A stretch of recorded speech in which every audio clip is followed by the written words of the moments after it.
Praise the lord. దేవుని పరిశుద్ధ నామమునకు మహిమ కలుగునుగాక. ఈ దినపు వర్తమానము కొరకు అపోస్తుల కార్యముల గ్రంథము 11వ అధ్యాయము 26వ వచనమును మనం చదువుకుందాము. చదవండి, మైక్ సౌకర్యం ఉన్నవారు.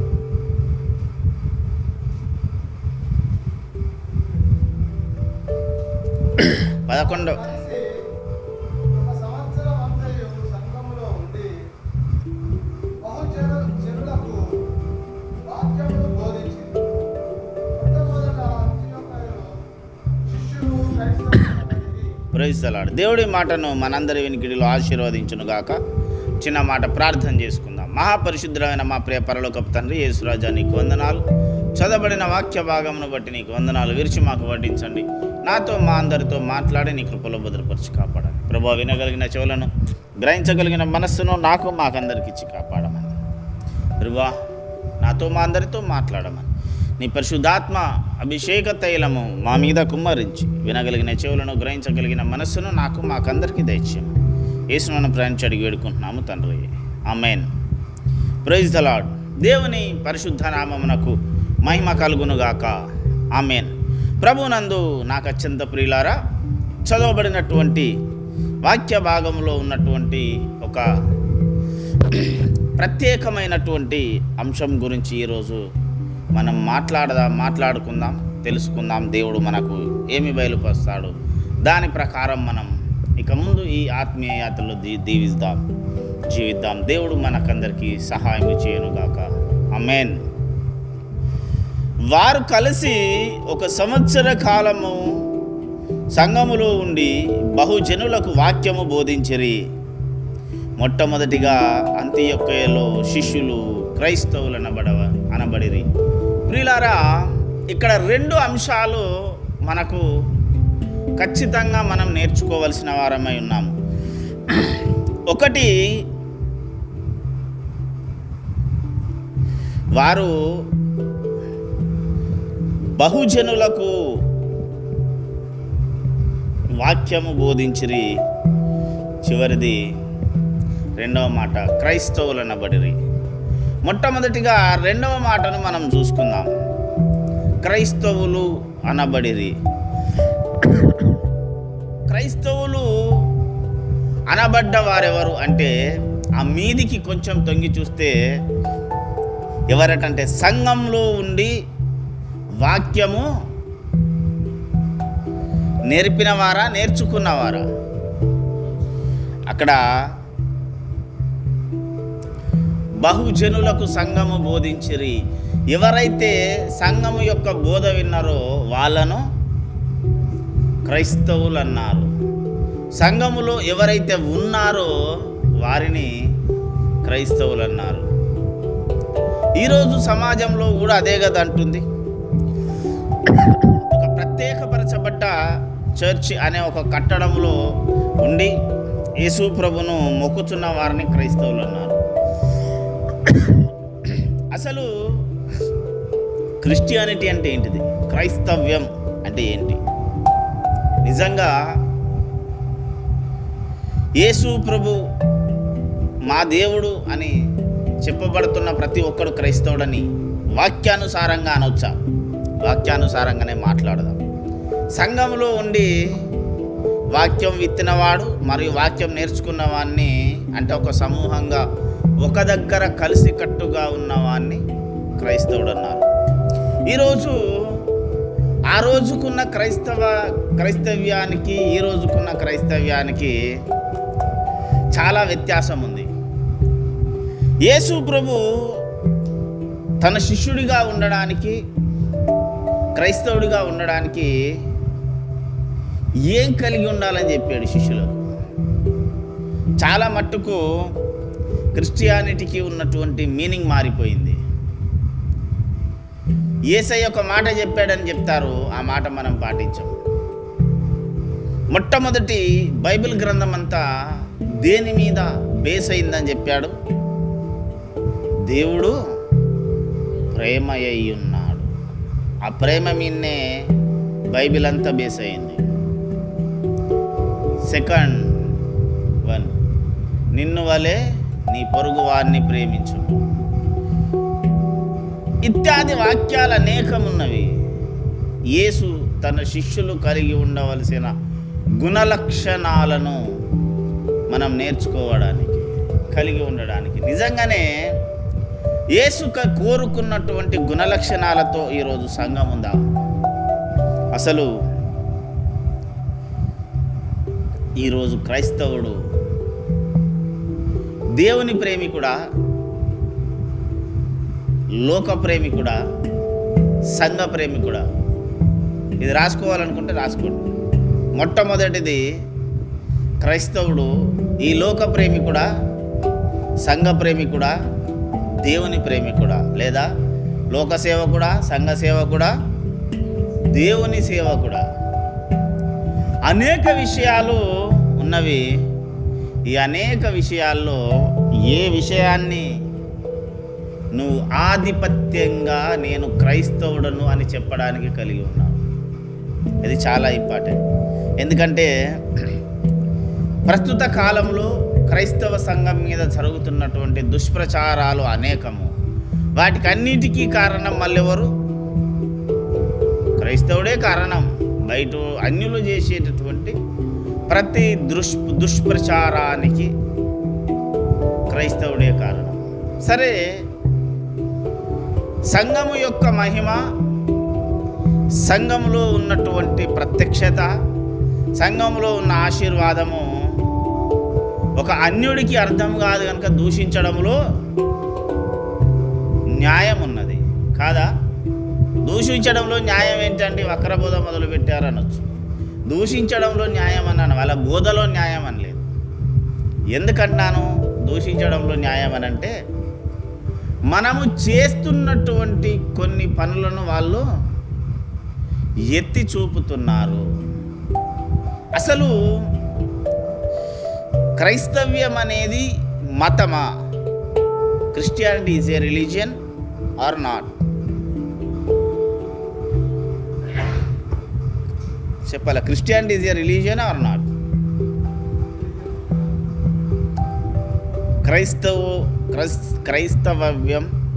క్రైస్తవ్యం మతమా, మార్గమా? అంటే అసలు క్రైస్తవ్యం అనేది మతమే కాదు.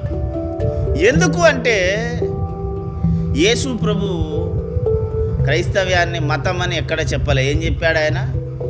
నేనే మార్గమును, నా ద్వారా తప్ప ఎవడు పరలోక రాజ్యము లేదా తండ్రి యొద్దకు చేరలేడు అని చెప్పాడు.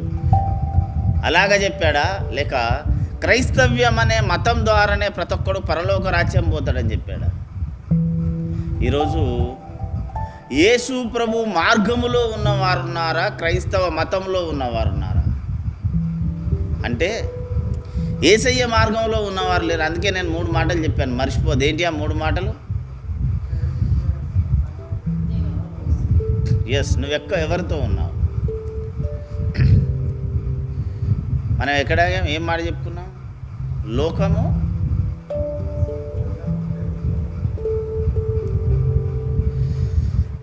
ఆ 3 మాటలు ఇంపార్టెంట్ ఈ ప్రసంగానికి. అయితే మనము యేసు మతములో ఉన్నామా, యేసు మార్గములో ఉన్నామా అన్నది ఇంపార్టెంట్. ప్రియులారా, యేసు మార్గములో ఉంటే నువ్వు యేసు మార్గంలో ఉన్న గుణలక్షణాలను కలిగి ఉండాలి. యేసు మార్గంలో ఏం గుణలక్షణాలు ఉన్నాయి? యేసు మార్గంలో ఉన్నవారి గుణలక్షణాలు ఏంటి?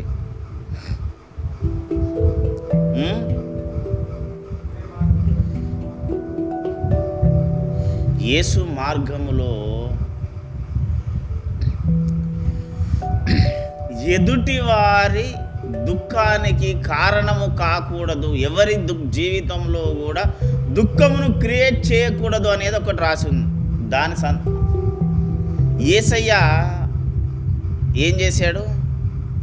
ఆయన ఎందుకు వచ్చాడు ఈ లోకం మీదకి? నేను అందరినీ ప్రేమిస్తున్నాను కాదా? నిజంగా ఈరోజు క్రైస్తవుడనే వాడి పేరు పెట్టుకున్న వాడి జీవితంలో ప్రేమ ఉందా?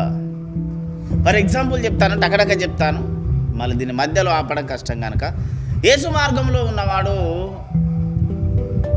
నీ శత్రువును కూడా నువ్వు ప్రేమించగలగాలి.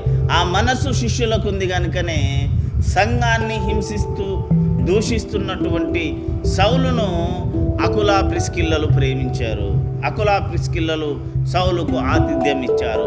ఈరోజు నువ్వు యేసు మార్గంలో ఉంటే ఏం చేస్తున్నావు? దీనికి 2 వర్షన్లు ఉంటాయి, 2 శైలు ఉంటాయి. ఆ 2 శైలు మనం ఈరోజు క్షుణ్ణంగా పరీక్షించుకోవాలి. అయితే యేసు మార్గంలో ఏమున్నది? క్షమించే తత్వం ఉంది. యేసు మార్గంలో దేవుని కొరకు నికార్సుగా నిజాయితీగా నిలబడే తత్వం ఉన్నది. ఈరోజు నిజంగానే యేసు మార్గంలో నిజాయితీగా నిలబడగలుగుతున్నామా? ఎంతమంది ఉన్నారు? ఎంతమంది ఈరోజు క్రైస్తవుడు అని పేరు పెట్టబడిన వాడు నిజాయితీతో బ్రతుకుతున్నారు? కొన్ని విషయాల్లో సంఘము వెలుపట వినబడుచున్నటువంటి వాదనలు కరెక్టే. ఒకప్పుడు పాస్టర్ అనేటటువంటి వ్యక్తికి ఉన్నటువంటి విలువ ఈరోజు తగ్గిపోయింది. ఎందుకు తగ్గిపోయింది అంటే, బయట వినబడుతున్నటువంటి మాట, నేను ఏకీభవిస్తున్నటువంటి మాట కూడా ఏంటంటే, పని శాతగాని ప్రతి ఒక్కడు పాస్టర్ అవుతాడని చాలామంది అంటారు. నిజమే. ఎందుకంటే వాడికి ఏం శాత కాదు, ఏం పని చేయ శాత కాదు, పాస్టర్ కావాలి. ఇక్కడ క్రైస్తవ సంఘాల్లో ఉన్న ఒక దౌర్భాగ్యమైన పరిస్థితి ఏంటంటే, పాస్టర్ ఏం పని చేయరు, వీళ్ళు ఇంట్లోనే కూర్చుంటారు. చాలా మట్టుకు చూడండి మన సంఘాల్లో ఈ విషయం చెప్తున్నందుకు నన్ను తిడతారు కావచ్చు తర్వాత సేవకులు, కానీ ఒక మాట ఖచ్చితంగా ఇది చెప్పాల్సిన అవసరం ఉన్నది. పాస్టర్ ఇంట్లోనే కూర్చుంటారు. వాళ్ళకు ఖరీదైన బట్టలు ఉంటాయి, ఖరీదైన సెల్ ఫోన్లు ఉంటాయి, ఖరీదైన వెహికల్స్ ఉంటాయి, ఖరీదైన ఫుడ్ తింటారు. వాళ్ళ పిల్లలు మంచి కాన్వెంట్లో చదువుతారు. ఎన్నో రోజులుగా నీ సంఘ ఆరాధనకు వస్తున్నటువంటి వారు వాళ్ళ పిల్లలు గదే గవర్నమెంట్ స్కూల్లో చదువుతారు, గదే నార్మల్ బట్టలు ఇస్తారు, గదే నార్మల్ తిండి తింటారు. ఈయన మాత్రము ఇంట్లో కూర్చొని రాజభోగాలు అనుభవిస్తున్నాడు. ఇది బైబిల్ గ్రంథంలో ఉన్న 66 పుస్తకాల ప్రకారం ఏ వాక్యానుసారంగా కరెక్ట్? ఏ వాక్య ప్రకారం ఇది కరెక్టు? నిజంగా నువ్వు ఒక యేసు మార్గములో మాత్రమే ఉండి బోధ చేయగలిగినటువంటి వాడవైతే, లేదా యేసు మార్గములో ఉన్నవాని బోధను నువ్వు వింటున్న వాడివైతే, యేసు మార్గములో ఉన్నటువంటి బోధను నువ్వు పాటిస్తున్న వాడవైతే, యోహాను 3వ పత్రికలో ఉన్న వాక్యం ప్రకారం, ప్రియుడా నీ ఆత్మ వర్ధిల్లుచున్న ప్రకారము నీవు అన్ని విషయంలో వర్ధిల్లుదు అన్న వాక్యము నీ జీవితంలో ఖచ్చితంగా నెరవేరాలి. ఒకవేళ అది నీ జీవితంలో నెరవేరట్లేదంటే నీవు యేసు మార్గములో లేవని అర్థం. ఎక్కడున్నావని మరి? యేసు మార్గంలో లేకపోతే ఎక్కడున్నాం? యేసు మతములో ఉన్నాం. ఈరోజు ఇన్ని లక్షల కోట్ల క్రైస్తవ కుటుంబాలు యేసు మార్గములో ఉన్నవి తక్కువ. అందుకే యేసు ప్రభుల వారు అన్నాడు, పిలువబడిన వారు అనేకులు కానీ ఏర్పరచబడిన వారు కొందరే. ఆ కొందరే యేసయ్య మార్గములో ఉన్నవారు. యేసయ్య ఏ మార్గమునైతే బోధించాడో ఆ మార్గంలో నీవు ఉండాలి. ఈరోజు చాలామంది సేవకులు అనడం కాదు కానీ విశ్వాసులు కూడా అలాగనే ఉన్నారు. ఎందుకంటే యేసయ్య ప్రతి వ్యక్తికి స్వతంత్రాన్ని ఇచ్చాడు. యేసయ్య ప్రతి వ్యక్తికి చదువునిచ్చాడు, బైబిల్ చదువుకునే జ్ఞానం ఇచ్చాడు, విన్న వాక్యాన్ని అర్థం చేసుకునే తెలివి ఇచ్చాడు. అసత్యమని తెలిసి లేదా నీ కుటుంబం దేవుని కృపలో ఆశీర్వాదానికి దూరంగా బ్రతుకుతుంది అన్నప్పుడు దేవుని మీద నిందలేయడానికి ఇష్టపడుతున్నావు. కానీ నా ఆరోగ్యం బాగాలేదు, బాగా కావట్లేదు అనుకుంటున్నావు, నా ఆర్థిక సమస్యలు తీరట్లేదు అనుకుంటున్నావు, నా కుటుంబంలో ఉన్న ఇరుకులు ఇబ్బందులు పోవట్లేదని ఏడుస్తున్నావు. కానీ ఎందుకు పోవట్లేదనే ఆలోచన రాదు. ఎంత మట్టుకు ఎలా ఏడుస్తామంటే, దేవుడు నా ప్రార్థన వినడం లేదు, దేవుడు నా సమస్యకు పరిష్కారం ఇవ్వట్లేదు. దీనికి దేవుడు ఏం చెప్పాడు బైబిల్లో సమాధానం? మీ ప్రార్థన వినకుండానట్లు నా చెవులు మందం కాలేదు, నా కళ్ళు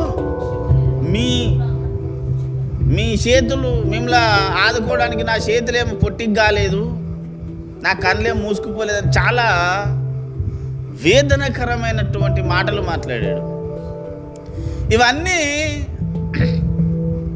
మాట్లాడుతున్న దేవుడు నిన్ను చూడకుండా ఉన్నాడా? ప్రియ సహోదరుడా, క్రైస్తవ యేసు మార్గంలో నీ ఉంటే నీలో ఆత్మ వర్ధిల్లాలి. ఎంతకాలం అయితే దేవుని ఆత్మ చేత నీవు నింపబడవో, దేవుని ఆత్మ యొక్క శక్తి ఆ ప్రజ్వలన నీ లోపల కనబడదో, అంత మట్టుకు నీ 2 రకాల జీవితం ఎక్కడ ఆశీర్వదించబడదు. రాసిపెట్టుకో. ఈ లోకపరమైన జీవితము కానీ పరసంబంధమైన జీవితం కానీ ఎక్కడ ఆశీర్వదించబడదు. నువ్వు చాలామంది నీతిగా నియమంగా దేవుని కొరకు బ్రతుకుతున్న వారి జీవితంలో శ్రమలున్నవి. అవి ఎందుకు వస్తున్నాయండి? యేసు మార్గంలోనే ఉన్నాడు కదా.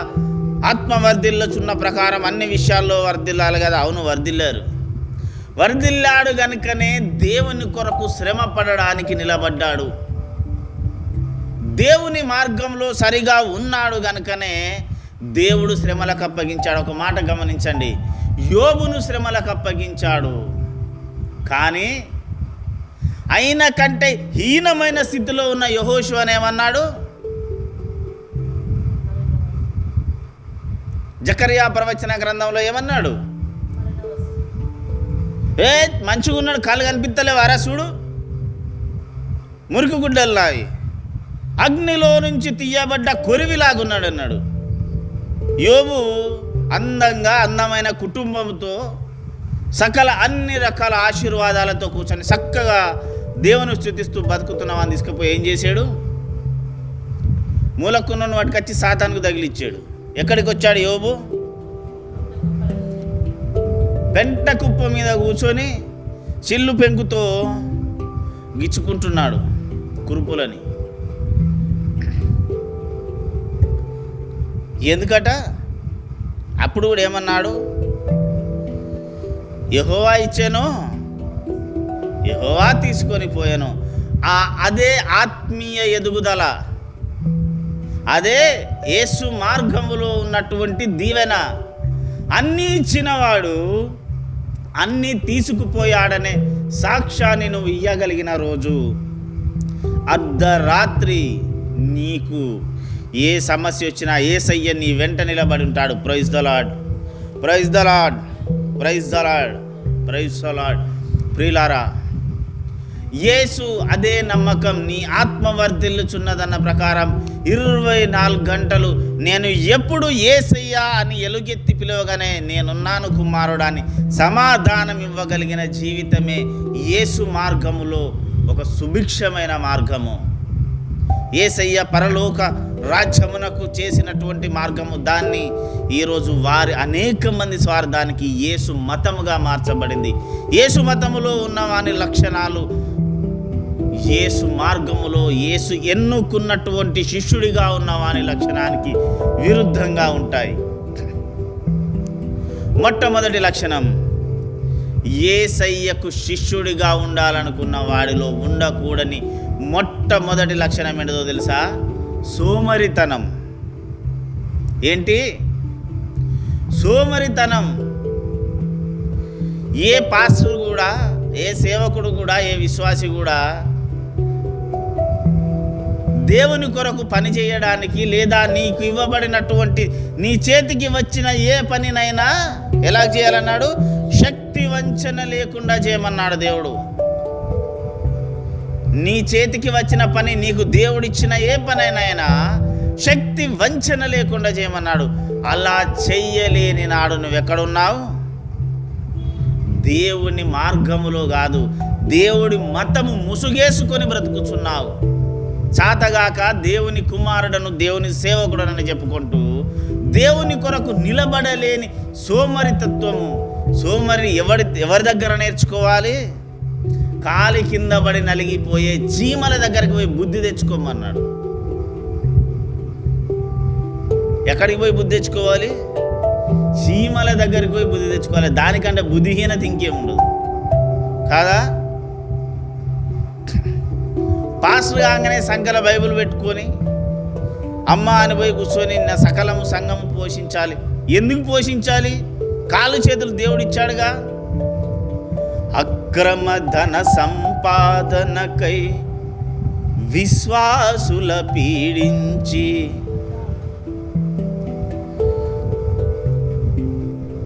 అక్రమ ధన సంపాదనకై విశ్వాసుల పీడించి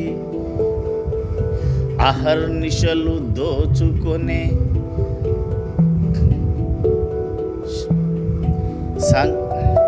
అది నేను రాసిన పాటే, సేవకులకు సంబంధించి అది విడుదల చేస్తే అది కూడా. అయితే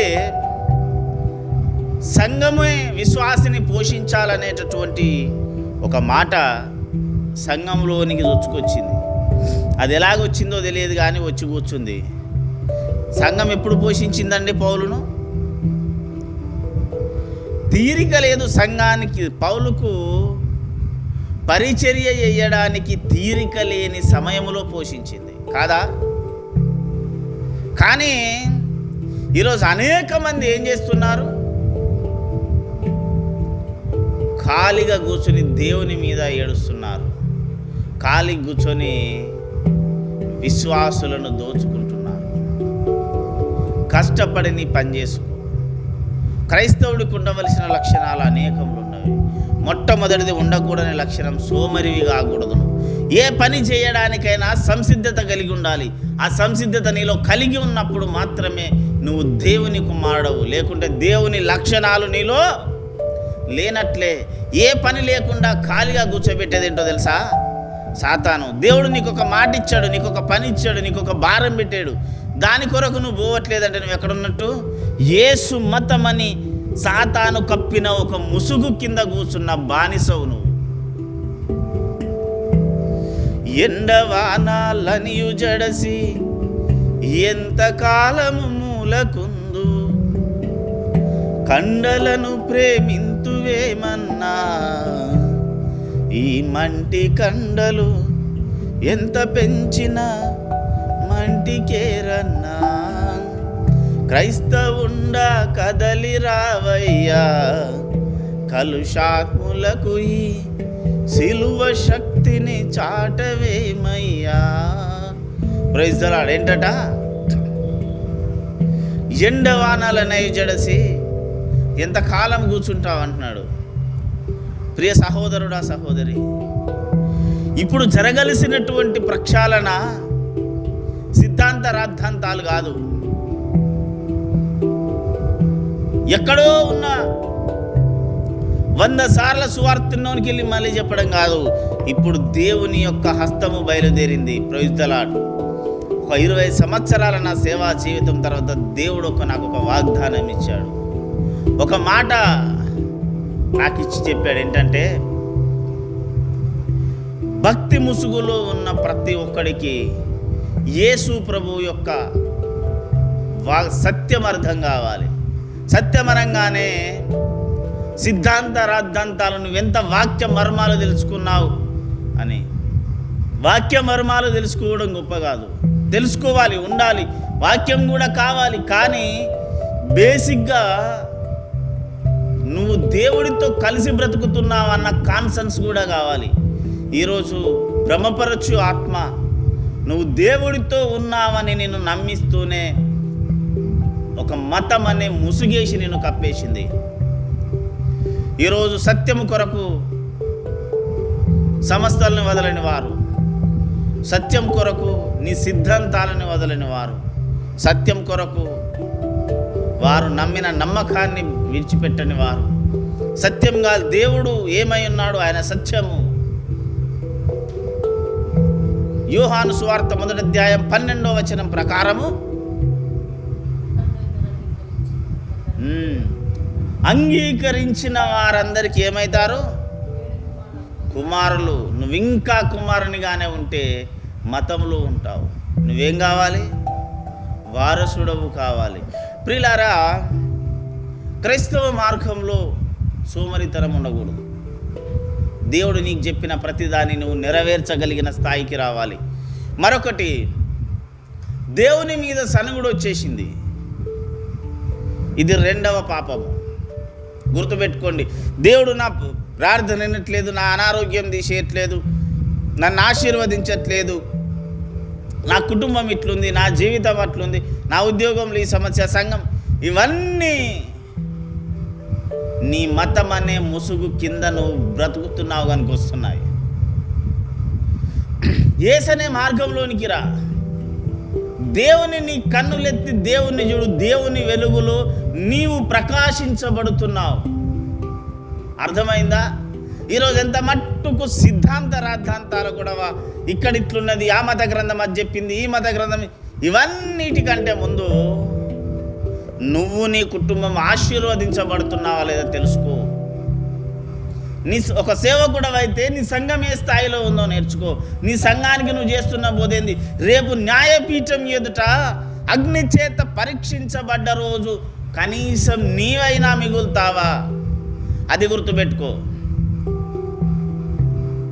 ఒక జ్ఞానయుక్తమైన భక్తి చేస్తూ జనాలను ఈరోజు మనం మాటల కుయుక్తులతో ఆపొచ్చు, కానీ అది దేవుని యొక్క లక్షణము కాదు. యేసయ్య ఏమన్నాడు? నా జ్ఞానానికి లోబడిన వారు నా దగ్గర రండి అన్నాడు. ఏమన్నాడు? భారం మోసుకున్న వారందరినీ రమ్మన్నాడు. యేసయ్య జ్ఞానాన్ని చూసి రమ్మన్నాడా? యేసయ్య చేసే అద్భుతాలను చూసి రమ్మన్నాడా? యేసయ్య చేసే స్వస్థతలను చూసి రమ్మన్నాడా? దేన్ని చూసి రమ్మన్నాడు యేసయ్య దగ్గరికి? యేసయ్య ఏమై ఉన్నాడని పిలిచాడు? నేనే సత్యము. యేసయ్య ఏమై ఉన్నాడు? మార్గం అయిపోయింది, సత్యము. యేసయ్య ఏంటి ఇక్కడ? సత్యము. నువ్వు యేసయ్యలో ఉంటే నీ లోపల ఏం కనబడాలి? సత్యము. ఈరోజు క్రైస్తవ సంఘంలో ఉందా? ఉందా? లేదు. చాలా మట్టుకు నాకెందుకు అనే పాలసీ వచ్చింది. దేవుని కొరకు తెగించి నిలబడలేని ఒక మూర్ఖమైనటువంటి చాతగాని చావలేని జీవితం వచ్చింది. ఇది యేసయ్య ఇచ్చిన బ్రతుకు కాదు. ఇది యేసయ్య కోరుకుంటున్న జీవితము కాదు. యేసయ్య ఎలాగుండాలన్నాడు మనల్ని? మనం ఎవరమని చెప్పాడు? దేవుని పిల్లల. యేసయ్య ఎవరు? ఏమై ఉన్నాడు? గర్జించు సింహం. సింహం లాగుండాలి. ఈరోజున్న చాలామంది ఎలాగ తయారయ్యారంటే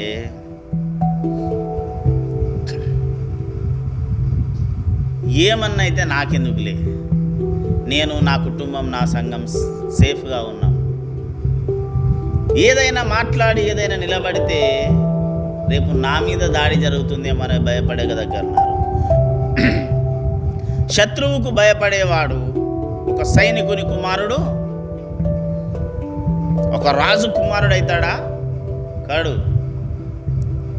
ఈరోజు సంఘంలో ఆచార భక్తి వచ్చేసింది.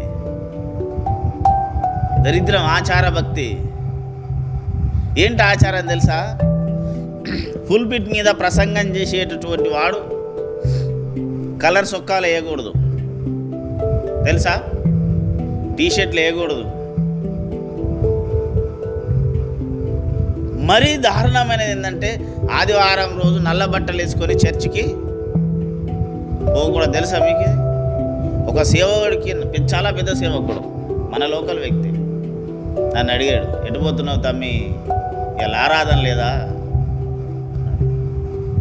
ఆరాధనకే పోతున్నాను నేను అన్నా. మరి ఇదేం తమ్మి సొక్క అంగి గిట్లేసినావు?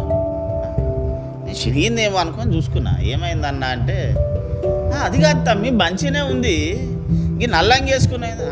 నల్లంగి వేసుకోవద్దా అన్న అంటే, ఎవడన్నా నల్లంగి వేసుకొని ప్రసంగం చేస్తానంటే ఎందుకు చేయొద్దన్నా అన్న. ఎట్లా చేస్తావు తమ్మి? తప్పు నువ్వు నేర్చుకోవాలా తమ్మి. యవనస్తునివి అగ్నిలాగా ఉంటావు అంటే, అవునన్నా అందుకే వేసుకున్నా. ఇదేం తమ్మికి ఇట్లా మాట్లాడతావు? నేనేమన్నా అంటే, నల్లంగి వేసుకొని ప్రసంగం చేయొద్దు, ఆరుదారం గుడిపోదని అన్న యేసుప్రభు బైబిల్లో రాసి పెట్టిండా అన్న, లేకుంటే రాజ్యాంగంలో ఇట్లా రాసిర్రా ఆర్టికల్ 91 ప్రకారం అందులో ఏదన్నా సబ్ టైటిల్ రాసి పెట్టిండా? నల్లంగి వేసుకొని గుడికి పోకూడదు, నల్లంగి వేసుకొని ప్రసంగం చేయకూడదని. ఇట్లాగా తమ్మి మనకు కొన్ని పద్ధతులు ఉన్నాయి. ఎవడు పెట్టిన పద్ధతులండి? యేసుప్రభు చెప్పాడా నల్లబట్టలు వేసుకొని ప్రసంగం చేయకూడదని? యేసుప్రభు చెప్పాడా? చివరికి ఏమంటాడంటే ఒక నక్సలైట్ లాగా మాట్లాడుతున్నావు తమ్మి, నువ్వు నీకు మాట్లాడే విధానం లేదంటే ఉండదు. ఎందుకు ఉండదు? నువ్వు వాక్యంలో లేని ఒక పద్ధతిని సృష్టించి సంఘాన్ని గలిబిలి చేస్తున్నప్పుడు నాకెందుకు ఉండాలి?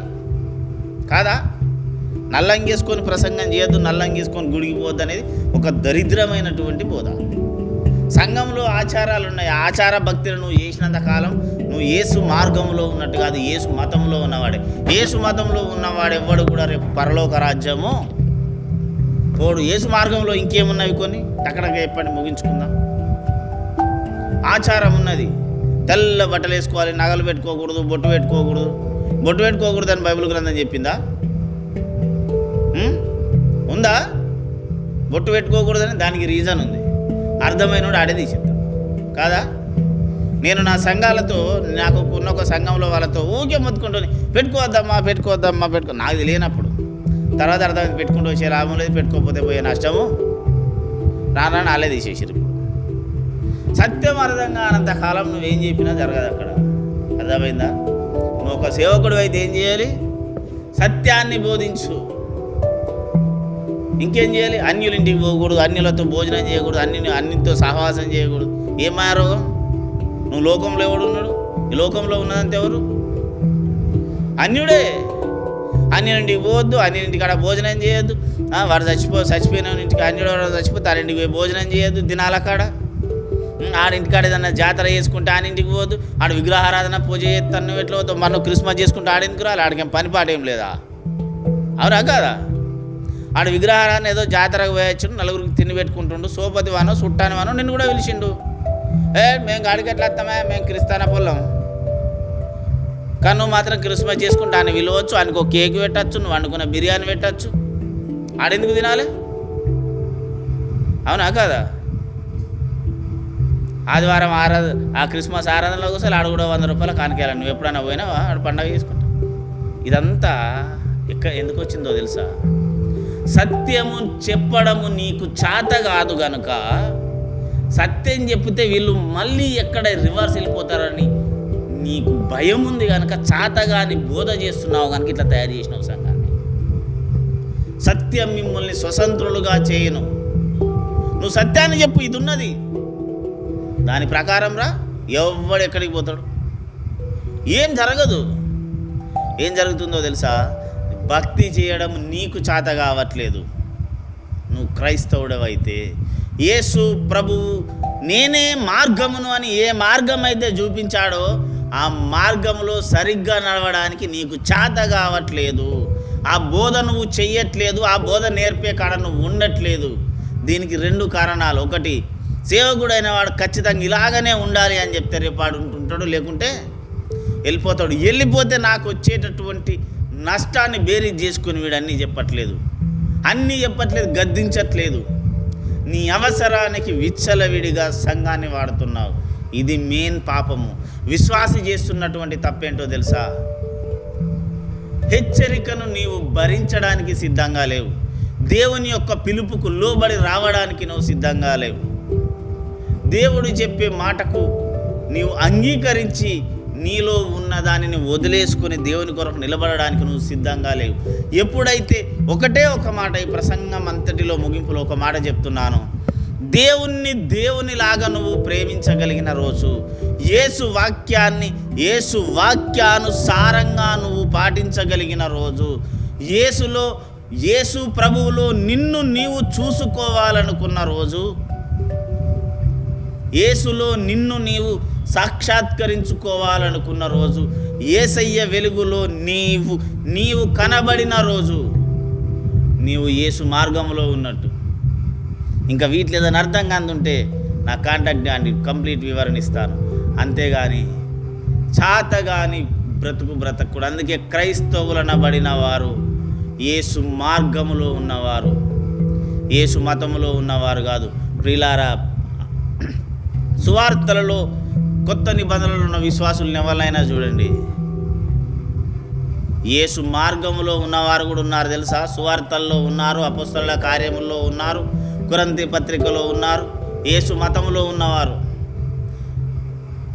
మీకు నిజంగా వాక్యము చదివేటటువంటి, నిజంగా నేను ఇన్ని రోజులు వాక్యంలాగా చదివాననే జ్ఞానం ఉంటే చివరిగా మీరు ఆలోచించుకోండి. మత్తయి సువార్తలో ఉన్నారు, యేసు మతములో ఉన్నవారు, 4 సువార్తల్లో ఉన్నారు, అపొస్తలుల కార్యంలో ఉన్నారు, మొదటి కొరింథీ పత్రికలో ఉన్నారు, ఫిలిప్పీ పత్రికలో ఉన్నారు. ఎవరో తెలుసా? యేసు మతములో ఉన్నవారు ఉన్నారు, యేసు మార్గంలో ఉన్నవారు కూడా ఉన్నారు. ఈ డెఫినేషన్, ఈ డిఫరెంట్ను, ఈ విభజనను నిజంగా నువ్వు చూడగలిగితే, నువ్వు వాక్యం ఇన్ని రోజులు, చాలామంది చెప్తారు నేను 100 సార్లు చదివాను సార్ బైబుల్. ఏమి లాభం? కొంతమంది ఉంటారు హెజ్కేలు గ్రంథము 12వ అధ్యాయం 2వ వచనం టింగ్మన్ ఈ చెప్పుడు కంప్లీట్గా తిత్తనే ఉంటుంది, టక్క చదువుతారు. నేను కూడా అనుకున్నా, ప్రభు నాకు కూడా అట్లా తీరాలని, మాది వచ్చింది. కానీ ఏం లాభం? 100 సార్లు చదివినావు కదా, ఏం అనుభవం అయింది? ఏం నేర్చుకున్నావు? బైబిల్ చదివే విధానమే ఈరోజు చాలా సంఘాల్లో తెలియదు. నేను ఈ మధ్య దర్శించిన వాళ్ళు అడిగాను, అమ్మ ప్రార్థన చేయడం వచ్చా అంటే, ఏమో సారి చేస్తున్నాం. 90 ఏళ్ళు ఉంటాయి, 80 ఏళ్ళు ఉంటాయి, ప్రార్థన చేసుడు రాదు. ఈ 90 ఏళ్ళ నుంచి ఎంత పాస్టర్ ఏం చేస్తున్నాడు, ఈ విశ్వాసం ఏం చేస్తున్నాడు? ఒకరోజు పాస్టర్కు విశ్వాసికి ప్రార్థన నేర్పని సేవకుడు అయినందుకు రేపు నువ్వేం పరలోకం పోతావు, నీ కింద శిష్యరికం చేసే వాళ్ళేం పరలోకం పోతావు? ఎందుకు చేస్తున్నారు? సాతగాని భక్తి చేసి సంఘాన్ని భ్రష్టు పట్టించడానికి కారణం యేసయ్య మతం, క్రైస్తవ మతం. ఈ క్రైస్తవ మతాన్ని వదిలేసి క్రైస్తవ మార్గంలోనికి రండి. యేసయ్య చూపిన మార్గం క్రైస్తవ మతంలోనికి రమ్మంటే పాస్టర్ ఉల్టా బోధ మొదలు పెట్టాలని అనుకునే సన్నాసులు కూడా ఉన్నారు. వాళ్ళకి చెప్తున్నాను ఈ ప్రసంగ వేదిక మీద నుంచి, యేసయ్య చూపిన మార్గంలో ఉండాలి. యేసు చూపిన మార్గంలో ఆశీర్వాదం ఉన్నది. క్రైస్తవ మతములో విభజన ఉన్నది, విభజించి పాలించు అనే తత్వం ఉంది. యేసయ్య ఎవరిని దూరంగా కొట్టలేదు, ఏం చేశాడు? అందరినీ ఒక దగ్గరికి చేర్చాడు సంఘముగా. నువ్వు చేర్చబడే బోధలో ఉన్నావా? యేసు శిష్యుడిగా ఉంటావు. విభజించే బోధలో పాలిభాగస్తుడమైనావా? దేవునికి దూరం అవుతావు. ప్రార్థన చేసుకుందాం. మనోహరన్న గారు వచ్చి ప్రార్థనలోకి నడిపిస్తారు.